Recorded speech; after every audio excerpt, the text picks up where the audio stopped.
Dani Brown, the Queen of Filth, or Queenie as I prefer, and welcome to Ghost Stories for Christmas 2023.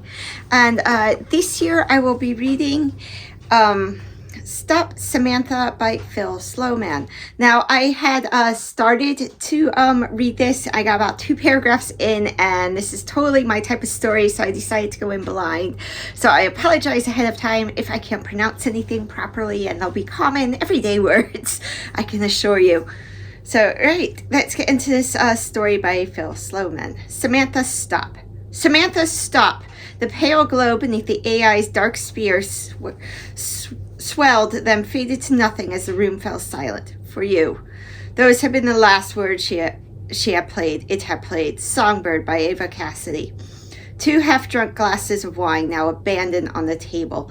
Plates of part-eaten food alongside, all devoid of purpose.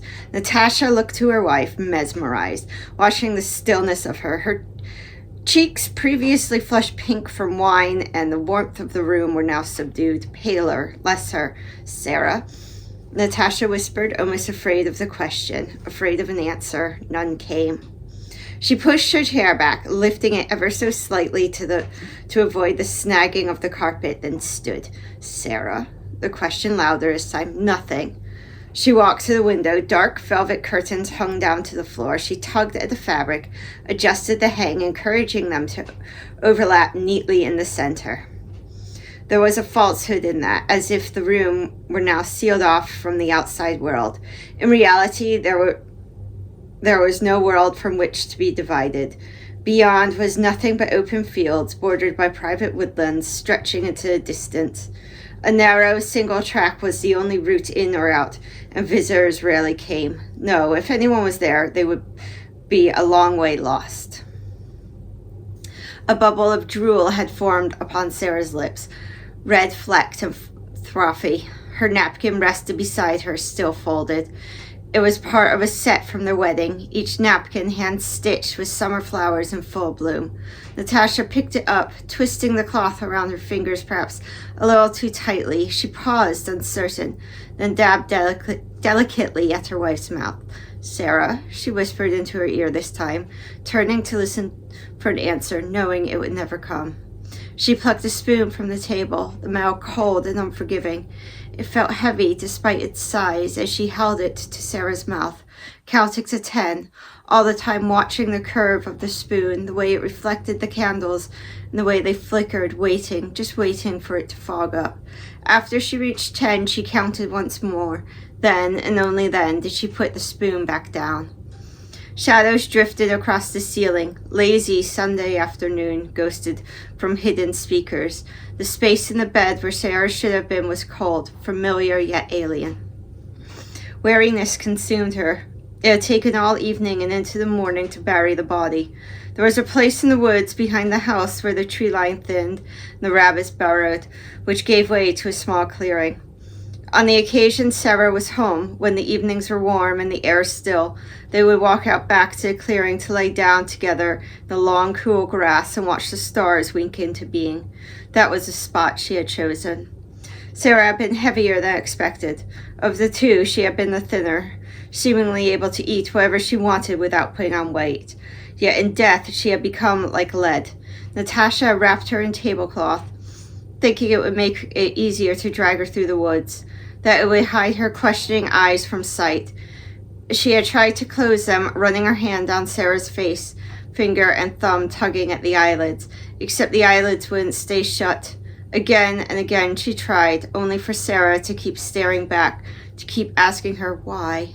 Cocooned, the corpse had thudded against every single one of the wooden steps leading down from the back porch. The sound hollow in the dark. She made her way into the woods. Harsh brambles had tugged at the tablecloth, tearing unwanted holes in the fabric.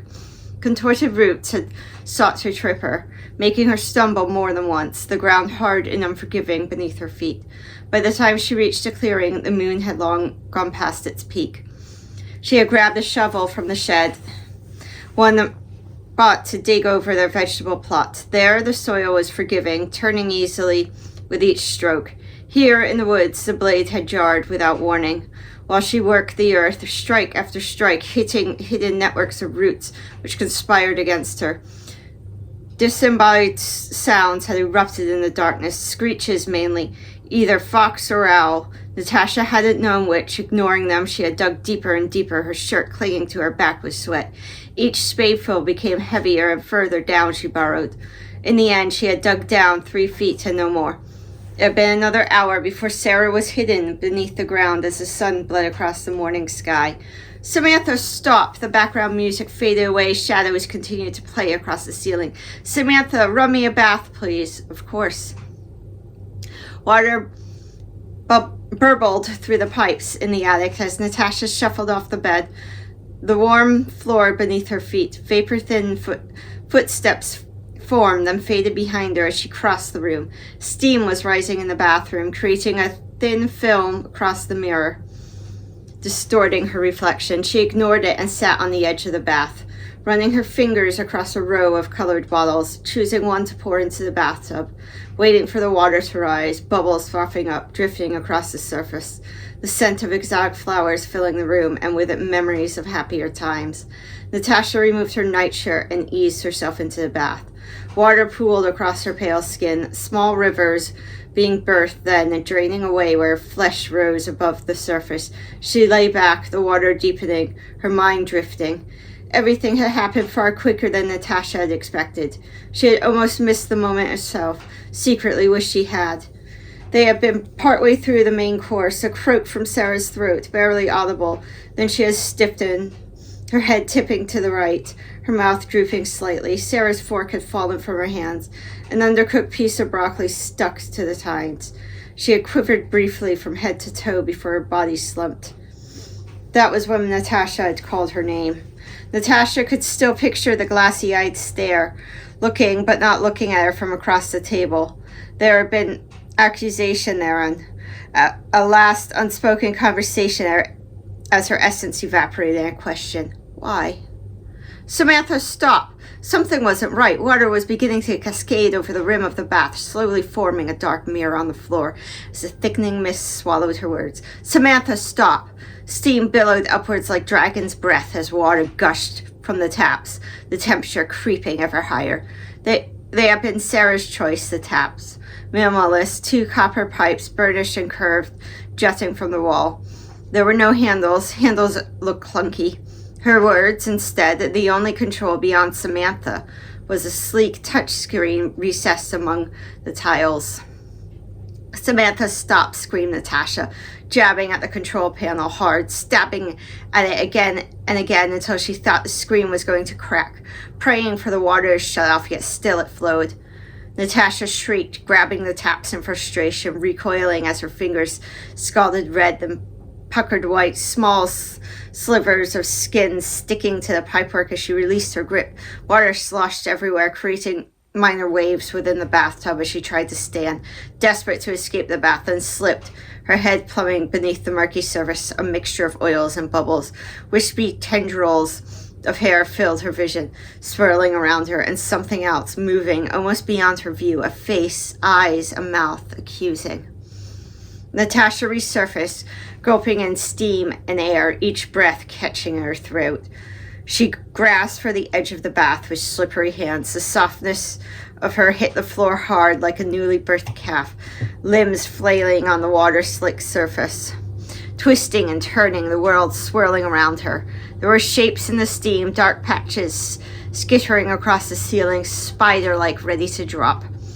Sleek tiles refused her feet as she sought purchase, willing herself to safety, clawing with panic hands at the world around her.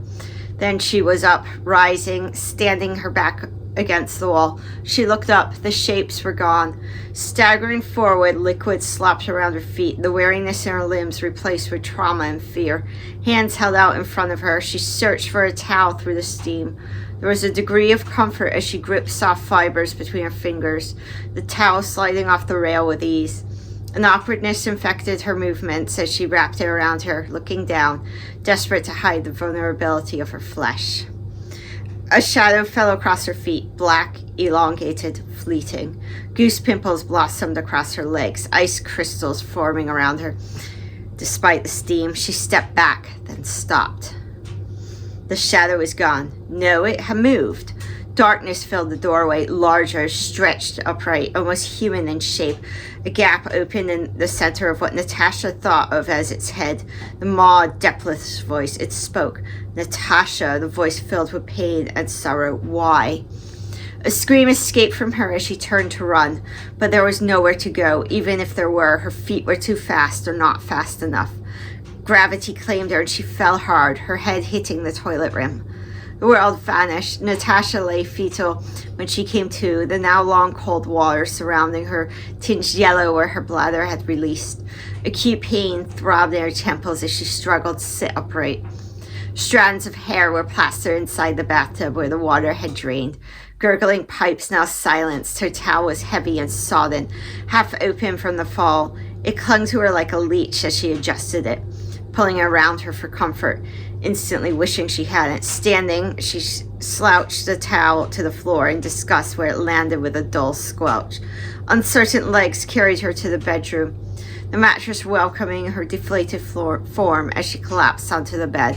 When the tears came, she wasn't sure who they were for. Natasha lifted the bedroom curtain and looked out to the back garden beyond, where the world was gray. A thin mist blended into the mackerel sky where the sun tried feebly to break through. Dewdrops hung heavy on the mosaic lawn made up of patches of green and brown. A chipped bark path ran from the rear of the house to the woods. The smell of pine always rose up in the air when the sun was strong. Today she knew it would smell damp and fungal. A shallow trench was gorged in the length of the path, irregular in form, each deviation in its course etching out where Natasha had struggled with the corpse. Where the bark gave way to the grass, which in turn gave way to the woods beyond, a fox stared up at her, its fur damp from the morning mist. White plumes rose from its snout, barely perceptible at such a distance. It tilted its head, watching Natasha, assessing her, and then, without notice, turned tail and trotted off into the depths of the woods. The fox could do as it pleased. She had other things to think about. Every moment awake was one spent reliving each second in the bathroom, playing it over and over like a storied highlights reel. The overflowing bath which had sought to scald her so badly. A systems glitch, she would reset it. A figure fatigue, the voice shock, her mind playing tricks on her. Everything could be explained rationally if she tried hard enough. Sarah had believed in ghosts. She would have called the priest by now, or suggested that they film it, maybe both. That was what they had paid for the house. Money from her career, filming documentaries alongside corporate gigs. Work which would see her jet off for weeks on end, only to return as if nothing had changed. If Natasha had known that would be their life when they first met all those years ago, she may have decided not to fly so close to the flame. Smile for me, let me capture the real you. Sarah reeled off shot after shot, the sound of the camera lost beneath Natasha's laughter. You're mad, you know that, right? Maybe, said Sarah, but aren't we all? Just a little bit. Now smile. She had smiled, and she had continued to smile from those early days of getting to know each other, exploring the physical and the personal, and into the first few years of marriage until familiarity sank in. So many business trips abroad piling up while Natasha stayed at home in a personal isolation. With each trip, her smile shrank gradually, becoming insipid and false. Love perverted into obsession, into jealousy through absence and neglect. Natasha let the curtain fall back and collapsed into bed. Goose pimples pricked up across her forearms in the cold night air. Natasha rubbed her hands together, looking around, uncertain, unable to remember how she had come to be out there alone in the dark. She was dressed in her pajamas, cotton trousers, and a short-sleeved top. Both still had the lingering scent of Sarah. Her feet were bare, the soles sinking slightly into the loose soil beneath her feet. Something shifted beneath her. She stepped back, dry leaves and twigs cracking under the weight of her. A hand broke free of the soil, bursting from the ground like something from a cheap horror movie. Sarah in the grave, trying to clamber her way out of the damp, cloying earth. The other hand followed, fingers like claws, and then her head poked free. Beetles and worms scurried through her hair. Many-legged centipedes and millipedes, all looking oh so large, skittering over her scalp and across her face. Lifeless eyes stared out, searching her neurotic mouth opening wide, forming an oval to ask one question. Call incoming. Call incoming. Natasha bled back into reality, a vision of Sarah still strong in her mind, the air tinged with the imagined mustiness of the soil. Peering out from under the duvet, she found herself confronted by a fluctuating state of umbra darkness consuming, then receding in a steady wave as light pulsed from the AI. Samantha's monotone delivery continued repeatedly, assaulting her ears and disorientating her. Call incoming. Call incoming. Who is it? The words muffled in her mouth, caught somewhere between sleep and the real world. Caller unknown. The bedside clock showed 2:13. Natasha sighed deeply, balling her fist at the frustration of having been awoken. Samantha, hang up.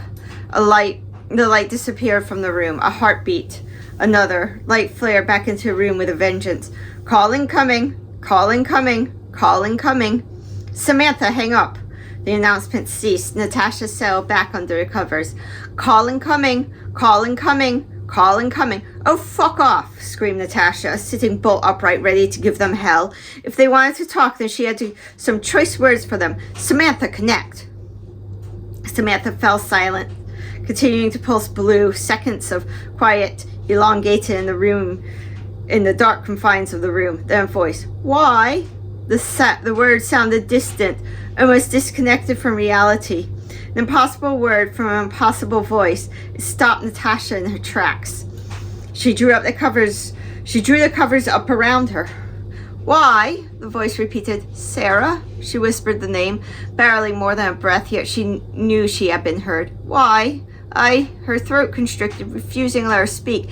As the room closed in around her, what could she say? What would she say that could explain it? Why did you leave me here, cold and wet, in the dirt with the worms? Natasha threw her hands to the ears. You're not real. You hear me? Not real. You can't be. There's scraping above me, like something digging. Is it you, Natasha? Is it? Have you come to take me home? Desperate, high-pitched words exploded from her mouth as she fought to grasp reality. Who are you? Why are you doing this? Why? Why? Because I miss you. The soil had been disrupted. There's scraping above me. Long grooves clawed into the freshly turned earth. Fallen leaves peppered the irregular surface. I'm sorry. Natasha hadn't meant to speak out loud. She sighed outwardly, feeling her body relax, wispy white plumes drifting from her mouth. She had never expected to visit the grave so soon, if at all. A part of her felt like she would be able to leave it untended, forgotten, like an unwanted gift hidden in the back of the wardrobe. Seeing the mal made things real. Something on the surface caught her eye. Something hidden within the profusion of leaves. Natasha knelt, the ground dew wet beneath her. Leaning forward to look closer, it was yellow and ragged. A snatch of cloth torn from a larger piece. She picked it up, unsure how it found its way there. The first time she held the fabric had been 2 years earlier. Do you like it? She asked at the time. 4 years of marriage, and still there had been temptation, a need for confirmation. Of course, it's fabulous. Sarah held the dress up in front of her, hugging it to her chest before dancing with it pressed close, moving with an elegance which was oh so her. Except Natasha had never seen Sarah wear it since. Memories of the snippety snip of scissors came to her, the blades working their way through the fabric as she cut the dress into pieces. She had left the shreds at the back of the drawer, hoping Sarah would find them, would challenge her about what had happened to the dress. Instead, nothing, as Sarah continued to pass through the house like a stranger, going from one business trip to the next. The words, I missed you, seemed to spill forth more from habit than reality, each syllable an unintended dagger into Natasha's withering heart. The fabric drifted slowly downwards, twirling gracefully until it rested on the ground, stark in its brightness. Impossible ripples like water hit by a pebble spread outwards from the impact. Natasha knelt down, peering closer. Pearls of earth vibrated on the surface, small grains jumping and jostling against each other. She placed her ear to the ground. The hum was distant. A background noise, starting then ceasing, coming from underground. She plunged one hand, then the other, into the cold, wet earth, continuing the evacuations already begun. Clods of earth flew left and right, grit and grime encroached beneath her fingernails, and still she dug. The humming intensified, a rhythmic pulsing, which throbbed with a passion she dug deeper. The earth was thinning, now little more than a shallow layer. An impossible light became visible in the shadows of the hole, keeping time with the pulsing vibrations. She brushed away the last layer, knowing what lay beneath. Her fingers touched fabric. Natasha brushed the soil away. The crisp whiteness of the tablecloth she had wrapped Sarah in had become sullied with smears of green and brown, slowly pooling outwards like ink on water. A bright light pulsated from beneath the murk of the cloth. Reaching out, she pulled aside the final layer. Sarah's phone. The caller ID read home. Natasha jabbed at the off button. Desperate to have as little contact with the phone as possible, the light died and everything went quiet, leaving her alone with what had been Sarah. Had Fox scraped at the top soil or something else? Someone else. This sliver of fabric, the phone, neither should have been there, especially not the phone. She had seen it in the docking station this morning, where Sarah had always left it. She was certain, or at least she thought she had. The phone vibrated again. Home. She pressed the green button and held it to her ear. Static fizzled greeted her. A connection being made from who knew where. Then 3 simple words. I miss you. Cold light spilled into the night through the front door. The air crisp and still. Natasha looked for signs of movement from the safety of the path, dredging through her memories and judging which ones she could trust. Had she left the door open, the light on? What had she really heard? I miss you. Is that what she heard? Or had it been the breeze through the trees? Slowly she put one foot in front of the other, each step mechanical, as if there was one force pushing her forward, another pulling her back. She didn't know which she wanted to win. Her footsteps were hollow as she stepped up to the doorstep. From here, she could see far better into the recesses of the house. The world inside was like the world outside, sterile. She looked into the darkness of the corners, watching for movement in the shadow, except there was none. Even the familiar sounds of creaking joists and burbling pipes were dead. Natasha crossed the threshold. Each step forward marked off another second on an unseen clock. The door behind swung open with a gentle click, followed by a thunk as the locking mechanism sealed. Welcome home, Natasha. An impossible voice coming from all angles. A dull blue light blossomed across the edges of the room, pulsing gently. In her heart, she accepted the inevitability of this, yet still she felt unprepared. Samantha? No, not Samantha. I know. I missed you too. How? That doesn't matter. All that matters is that we're together. But we're not. Not what? Together. We're not together. Not anymore. Not for a long time. You're dead, lying cold and rotting in the ground. Dead, dead, dead. The words echoed unanswered in the stillness of the room. Well, aren't you going to say something? Anything? Up ahead, the dining room opened, cold yellow light flickering through the gap as the blue light around her died. Through here. Natasha took a step backwards, brushing against a ceramic vase which tumbled and smashed to the floor. Through here, Natasha. Instinctively, she knew that was the last place she wanted to be. No, the word was inaudible, lost in her throat. Come, Natasha, I have something I need you to do. No, please, no, don't make me. Natasha retreated into the darkness behind and stumbled for the door. Shards of pottery skirting across the tiles. Hands shaking, she snatched at the door handle. The metal cold in her grip, rattling it until she thought it would break. Up and down, time and again, then giving up, then trying once more. Next, bashing the door with her shoulder, then kicking out until her foot felt raw. Let me out, she shrieked, clenched her fist pounding hard against the wood. Let me out, let me out, let me out. Eventually, defeated, she slumped to the floor, her cheeks hot and red. Are you ready now? Natasha shook her head, staring at the ceiling, her hands, her feet. Anywhere but the next room, she spoke. I'm sorry for what I did. I know. But I am. I really am. I wish I could take it back, make it not real. Do you? Yes, she paused. The silence hung heavy. Come on through. It was harder to stand than she thought, as she fought the inevitability of what waited in the next room. Come. Part of Natasha felt there should have been escort, guards either side of her marching the prisoner forward for sentencing. She half expected to hear the heavy scrape of ankle cuffs dragging across the tiles as she shuffled towards the flickering light, the fate which waited on the other side of the door. The lights dimmed as she entered the dining room. Music began to play. Their song, it couldn't be anything else. Each note sounded out delicately as they had that night. She didn't know how else to think of it other than that night. Something as banal as the name of a weekday that didn't feel adequate, yet she couldn't bring herself to say, "The night you killed me. The night you killed me. Do you remember? We both know you do. We had chicken. You cooked." Natasha nodded. "That was sweet of you. I thought I would cook tonight to say thank you." 2 places were set at the dining table. A bottle of wine stood open in the middle. Crystal cut glasses, half full, reflected the light of freshly lit candles. "But that's not possible." As the words died on her lips, she noticed a muddy trail of footsteps leading from the table to the kitchen.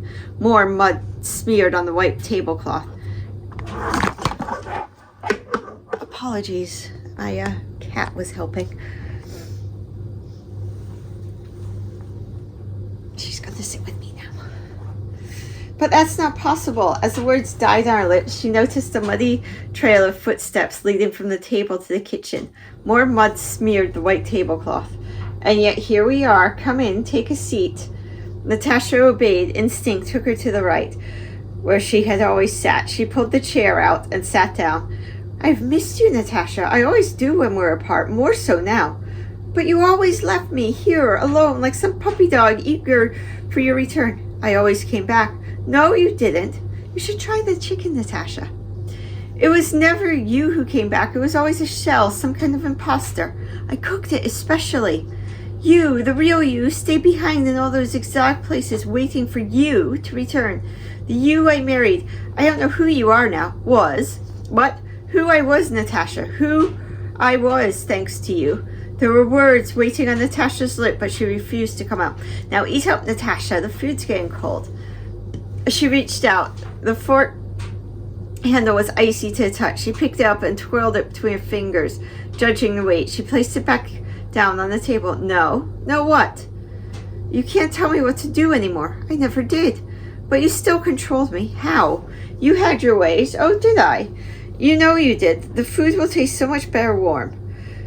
"There was always your money, not mine. You liked that. Maybe, at first, but there were scrapes, Sarah. Enough to keep me, not enough for me to be free, to be myself." "Well, boo fucking who? You killed me, so I guess we're even." "I guess." "Eat the goddamn chicken, Natasha." "Why should I? You can't keep me here forever." "You're nothing without me, liar, and yet here you are, still in this house, which I bought, wearing the clothes I paid for, here, with me. You just can't live without—" "Sarah, stop!" Silence descended. "Sarah?" whispered Natasha, almost afraid to ask a question. There was no response. Natasha pushed back her chair, lifting it ever so slightly to avoid snagging the carpet. She stood. "Sarah?" The question came louder this time. "Nothing." "You just can't live without—" She knew which word had been coming next. The truth that lay within it. "Me." In the hallway, the lights were on. The front door opened to the night air. From there was the route through the garden, into the woodland, up the slope, to the small mound that was Sarah's grave. Would anyone come looking for Sarah? Would they find out the truth? Perhaps people would think she was abroad on one of her trips. Natasha could be long gone before anyone realized. Instead, she shut the door on the world outside and locked it. Wet earth fell from her boots as she removed them and placed them next to the exit. From her pocket, she took the phone, the oh-so-impossible phone, and returned it to the holder where it lived. She thought about going to the kitchen, but didn't. Somewhere deep inside her, she knew what she would find in there. No, there was only one place left to go. The candles still flickered in the dining room, wax pooling at their base. Shadows danced across the wall as she seated herself at the table. Samantha, play.